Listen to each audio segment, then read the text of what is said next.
The work here at Feeding Tampa Bay, not only is it an around-the-clock effort, it's part of a larger effort with Feeding Florida and Feeding America.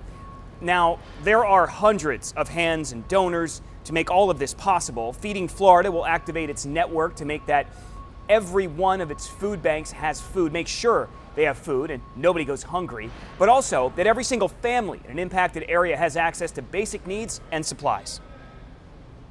We are used to this. Our system, our food banks are going to be there, and we will be there for the long haul. When the dust settles and there's still a high need, we will ensure that everyone has access to the best of our ability and make sure that our footprint is big enough to meet that need for the long haul. I just want people to know that we're not going to forget.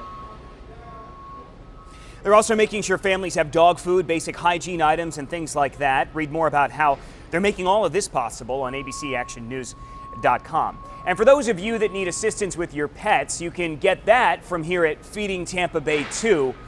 I talked with Melissa Pratt. She is from PetSmart Charities. She told me that Feeding Tampa Bay has already reached out to them about a disaster relief grant that they offer.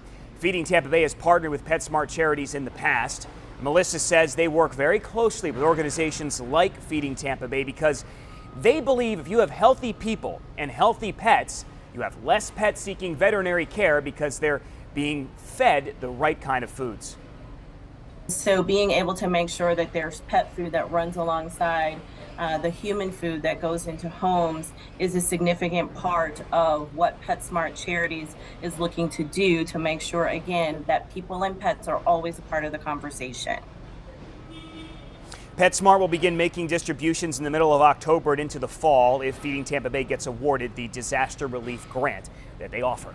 We've launched a new initiative called ABC Action News Gives. All of the money that you donate, all of it will be used by nonprofits to help people in our Florida communities affected by Hurricane Ian. We're kicking off our special coverage of ABC Action News Gives first thing tomorrow morning as well, starting at 5 a.m. And we'll continue it throughout the morning here.